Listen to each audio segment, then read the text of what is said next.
A patchwork of dense woods and hardscrabble farms sown to the west bank of the Tennessee River. This is Decatur County, Tennessee.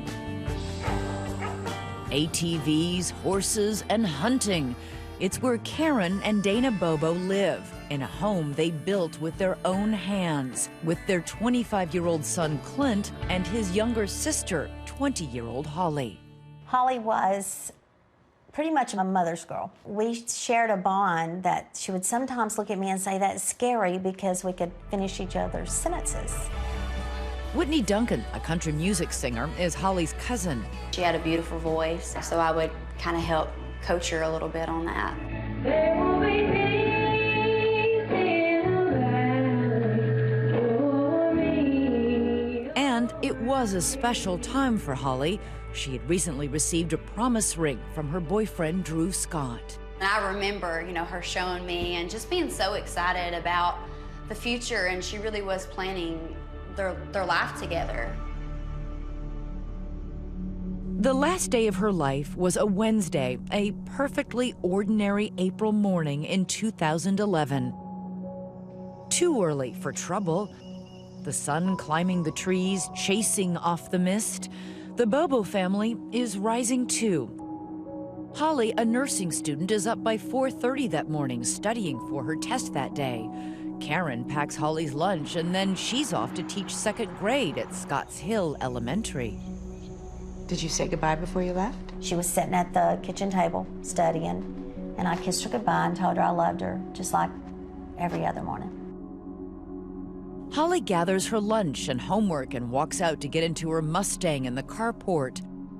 At about 7:40, Holly's older brother, Clint, is asleep in his bedroom. The house is quiet until the scream. Around 7:40 that morning, a neighbor was getting ready to go to work and was outside, and he heard a scream from next door. Holly screaming, "Stop, stop, stop it." Her brother Clint doesn't hear Holly screaming. He wakes up to the family dog barking. So I decided to get up, to see what he was barking at. Clint hears voices in the carport behind the house. I listened just briefly, and I could tell it was a male and a female voice. I never was able to really tell what they were saying. You couldn't tell if they were shouting, if they were arguing? Well, as I listened a little bit closer, I could tell that was Holly's voice, so I knew it was Holly. So in my mind, the male's voice I knew to be Drew, who is her boyfriend. Through the blinds, he spies the strangest thing. Two figures in the shadows of the garage. Holly was knelt down in the garage, and a man in camouflage, who I identified as Drew, were knelt down in the garage facing each other. Unsure of what's going on and wary of walking into the middle of a quarrel between Holly and her boyfriend, Clint calls his mother. And he asked me, was Holly not going to school today? Was she going home with Drew? And I said, that's not Drew. Karen Bobo knows Holly's boyfriend is elsewhere that morning, turkey hunting. So I instantly knew something was wrong. I could see them. Where were they? They were walking towards the woods, and there's a trail that leads you to a logging road. Was your sister walking unaided on her own? Yeah, she was walking on her own. She wasn't dragging her? Oh, no, no. So when Clint told you on the phone, Holly and Drew just walked off into the woods. I said, that's not Drew, get a gun and shoot him. And Clint said, you want me to shoot Drew? And I think that's when I hung up and called 911. 911, what's your emergency? I am in a full-fledged panic by then. Somebody has my daughter. Please get there now. Police rushed to the house on Swan Johnson Road, followed closely by Dana and Karen Bobo. I ran through the woods, calling her name. In the garage, there's evidence of a struggle, a puddle of blood later confirmed to be Holly's. Holly's nursing school classmate, Suzanne Pratt, knew something was wrong when Holly didn't show up for their test. We waited for just a little while because she wasn't there and no one knew where she was. Then the instructor broke the news. She announced that something terrible had happened.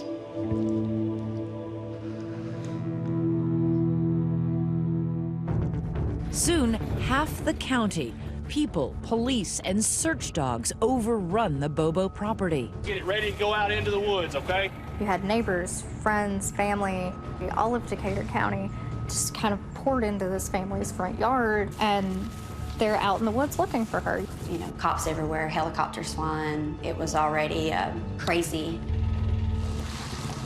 Holly's dad tells reporters he suspects the man who took Holly had to be familiar with the area, familiar with her habits. It might have been somebody close, somebody that kind of knew our routine, or when I left, when she left, and when my daughter left to go to school. If you see anything that is not right. Tennessee, the volunteer state, lives up to its name. Day after day, friends, neighbors, and strangers continue searching for Holly. The urgent search for a young woman gone missing. Holly, I love you so much.